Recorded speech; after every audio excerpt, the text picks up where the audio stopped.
Hello everyone, this is Abdul Karim और database सीखने की सीरीज में आज लेक्चर नंबर 7 है जिसमें हम पढ़ेंगे RDBMS। RDBMS क्या है ये हम देखेंगे और RDBMS के अंदर जो बेसिक कॉन्सेप्ट है कि टेबल क्या है, रिकॉर्ड क्या है, फील्ड क्या है, कॉलम क्या है, इन चारों चीज़ों को डिस्कस करेंगे। सबसे पहले हम देखते हैं कि RDBMS क्या है। RDBMS को हम रिलेशनल डेटाबेस मैनेजमेंट सिस्टम कहते हैं। ठीक है, पहले मैंने आपको डेटाबेस मैनेजमेंट सिस्टम के बारे में बताया था, अब बात हो रही है रिलेशनल डेटाबेस मैनेजमेंट सिस्टम की। अच्छा, रिलेशनल डेटाबेस मैनेजमेंट सिस्टम एक डेटाबेस मैनेजमेंट सिस्टम है जो बेस करता है रिलेशनल मॉडल पे, जो हमने लास्ट वीडियो में पढ़ा था। लास्ट वीडियो में हमने हायरार्किकल मॉडल पढ़ा था, नेटवर्क मॉडल पढ़ा था और रिलेशनल मॉडल पढ़ा था। आप हायरार्किकल और नेटवर्क मॉडल को छोड़ दें, अब हमने सिर्फ बात करनी है रिलेशनल मॉडल की। ठीक है, रिलेशनल मॉडल में हमने क्या पढ़ा था कि relational model rows and column पे डिपेंड करता है, यानी उसके अंदर एक टेबल होती है। अब उस टेबल को, यानी जो रिलेशनल मॉडल बन गया, रोज एंड कॉलम क्या है, एक रिलेशनल मॉडल है। अब उस रिलेशनल मॉडल में हम जब डेटा को एक्सेस करेंगे, यानी उस टेबल से अगर हम कोई डेटा निकालना चाहते हैं या कोई डेटा हम उसके अंदर इंसर्ट करना चाहते हैं, तो हम RDBMS का इस्तेमाल करेंगे, यानी रिलेशनल डेटाबेस मैनेजमेंट सिस्टम। ऐसा समझिए कि ये एक सॉफ्टवेयर है, एक टूल है जो हम रिलेशनल मॉडल के अंदर जो डेटा है उसको एक्सेस करना चाहते हैं, तो हम RDBMS का इस्तेमाल करेंगे। अच्छा, RDBMS को इंट्रोड्यूस करवाया था EF कॉड ने। इसमें जो डेटा रिप्रेजेंट होता है वो टपल्स की सूरत में होता है, उसको हम रोज भी कहते हैं और उसके अलावा हम इसको रिकॉर्ड भी कहते हैं। टपल्स को रोज भी कहते हैं और रिकॉर्ड भी कहते हैं। ये आपको आगे जाके ज्यादा समझ में आएगा जब मैं टेबल को डिफाइन करूंगा और रिकॉर्ड को डिफाइन करूंगा, तो ये चीज ज्यादा क्लियर हो जाए। मैं आपको पहले भी बता के गया हूं कि जो RDBMS है उसको हम इस्तेमाल करते हैं रिलेशनल डेटाबेस के लिए। यहाँ रिलेशनल मॉडल में जो डेटा है उसके लिए हम इस्तेमाल करते हैं, उसको मैनेज करने के लिए हम इस्तेमाल करते हैं। यानी जो रिलेशनल डेटाबेस में जो डेटा है उसको एक्सेस करने के लिए, उसको मैनेज करने के लिए, उसको रिट्रीव करने के लिए हम RDBMS का इस्तेमाल करते हैं। अच्छा, अब रिलेशनल डेटाबेस क्या है? रिलेशनल मॉडल की तो हमने बात की थी।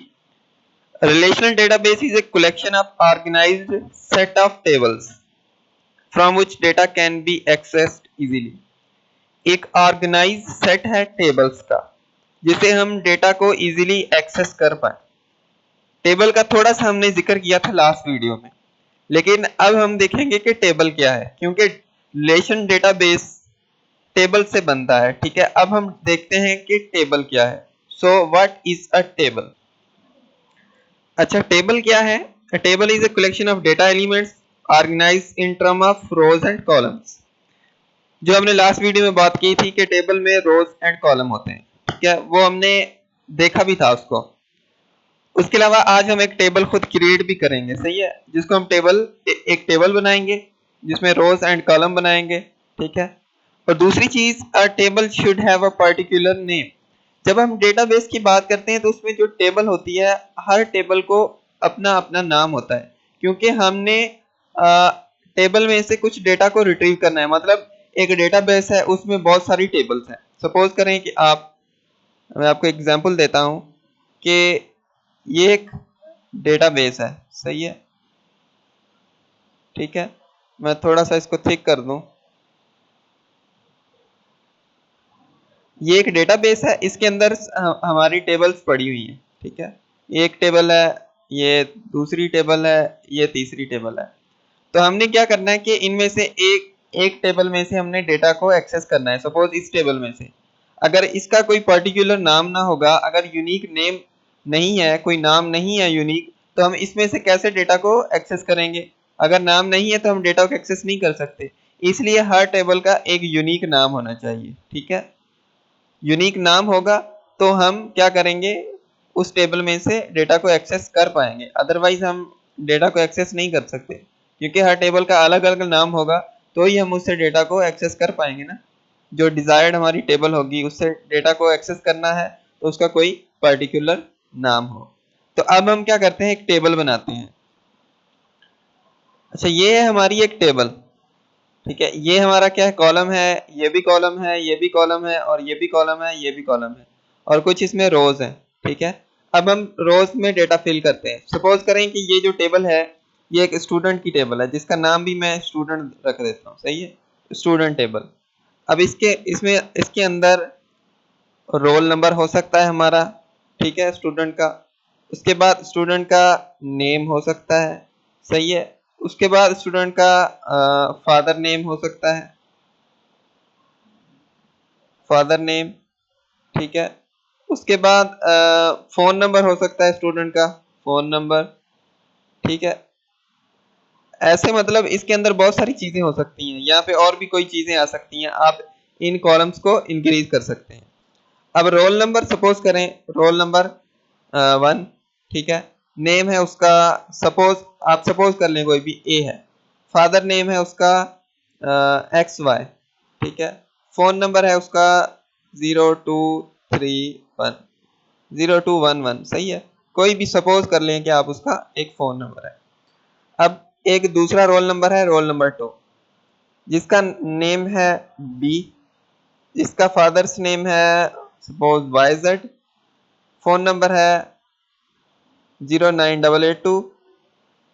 अब आप सपोज कर लें कि एक रोल नंबर है 3, जिसका नाम है सी, जिसका फादर्स नेम है कुछ भी आप रख लें, मतलब XY कुछ भी हो सकता है, और फोन नंबर भी कुछ भी हो सकता है, ठीक है। ये हमारी एक टेबल बन गई है। आप इस टेबल को इंक्रीज कर सकते हैं, कॉलम्स को भी इंक्रीज कर सकते हैं, ठीक है, और ये जो रिकॉर्ड है इनको भी इंक्रीज कर सकते हैं, यानी यहाँ पे और रोल नंबर भी हम ऐड कर सकते हैं इस टेबल के अंदर।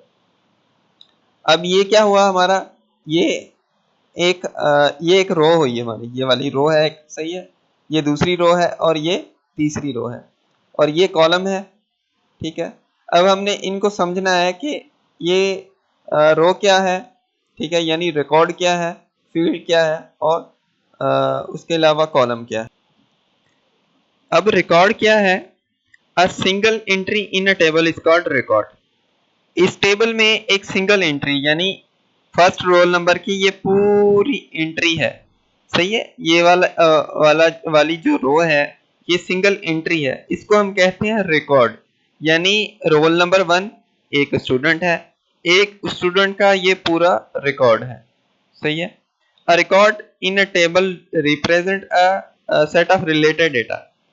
रिकॉर्ड में जो भी डेटा होता है वो रिलेटेड डेटा होता है। रिलेटेड डेटा का मतलब है कि ये जो रोल नंबर 1 है, ये ए नाम इस रोल नंबर 1 का होगा, ये ए नाम रोल नंबर 2 का नहीं है। जाहिर बात है ये इस रिकॉर्ड के अंदर है तो ये नाम रोल नंबर 1 का होगा, ये फादर्स नेम भी रोल नंबर 1 का होगा, और ये फोन नंबर भी रोल नंबर 1 का ही होगा। इसलिए ये जो रिकॉर्ड है ये रिलेटेड है, यानी सारा रिकॉर्ड एक ही शख्स का है, एक ही बंदे का है।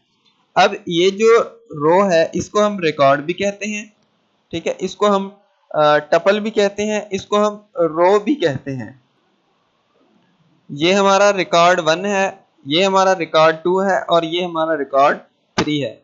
इसको हम रिकॉर्ड भी कहते हैं और रो भी कहते हैं, ठीक है, और टपल भी कहते हैं। ये तीनों चीजें हम इन तीनों का नाम इस तरह से हम ले सकते हैं। इसको रिकॉर्ड भी कह सकते हैं हम इस रो को, यानी इस पूरे को हम रिकॉर्ड भी कह सकते हैं, टपल भी कह सकते हैं, और रो भी कह सकते हैं। अगर हम फील्ड की बात करें कि फील्ड क्या है, तो इसकी डेफिनेशन है कि each record can be broken into several smaller entities known as field. अगर हम इस एक रिकॉर्ड की बात करें तो ये छोटे छोटे पीसीज में टूट सकता है, यानी first piece roll number, second piece name, third piece father name, और फोर्थ पीस फोन नंबर। यानी रिकॉर्ड को हम कलेक्शन ऑफ एंटिटीज भी कह सकते हैं। यहाँ पे इस रोल नंबर को हम एंटिटी भी कहते हैं, ठीक है। अब ये एंटिटी है एक, ये दूसरी एंटिटी है, ये तीसरी एंटिटी है, और ये चौथी एंटिटी है। हम इस एक एक को फील्ड भी कहते हैं, ठीक है। ये फर्स्ट फील्ड है, ये सेकंड फील्ड है, ये थर्ड फील्ड है, ये फोर्थ फील्ड है। यहाँ पे जो रिकॉर्ड बना है ये 4 फील्ड के कॉम्बिनेशन से बना है, राइट। ये हमारी फील्ड्स हैं, रोल नंबर ये फील्ड है पूरी रोल नंबर की, और ये फील्ड नेम की है, ये फादर्स नेम की फील्ड है, और ये फोन नंबर की फील्ड है। अब कॉलम क्या है? कॉलम के अंदर क्या होता है, सेट ऑफ वैल्यूज होती हैं, और कॉलम को हम एट्रीब्यूट्स भी कह सकते हैं किसी पर्टिकुलर एंटिटी के। ये हमारा कॉलम है, पूरा ये कॉलम है, इसके अंदर नेम क्या है, एक एंटिटी है, सही है। इस एंटिटीज की इस कॉलम के अंदर वैल्यूज हैं, ठीक है, ए बी सी, यानी इस एंटिटीज के एट्रीब्यूट्स हैं या प्रॉपर्टीज हैं। ये रोल नंबर के की प्रॉपर्टीज हैं, एट्रीब्यूट्स हैं। फादर नेम ये इसके एट्रीब्यूट्स हैं, यानी डिफरेंट स्टूडेंट के डिफरेंट फादर्स नेम है। फोन नंबर डिफरेंट स्टूडेंट का डिफरेंट फोन नंबर है। तो सिंपल वर्ड्स में हम एंटिटी को कॉलम को हम फील्ड भी कहते हैं, ठीक है, कॉलम को हम फील्ड भी कहते हैं, सही है। कॉलम और फील्ड दोनों सेम चीजें हैं, राइट। सो ये था आज का वीडियो लेक्चर, और मुझे उम्मीद है कि आपको समझ में आया होगा। मैंने एक्सप्लेन करने की अपनी तरफ से फुल कोशिश की है, और आगे जाके हम और भी बहुत सारी चीज़ें पढ़ेंगे। अगर आपको वीडियो अच्छी लगी हो तो कमेंट ज़रूर कीजिएगा। So thank you for watching this video and अल्लाह हाफिज़।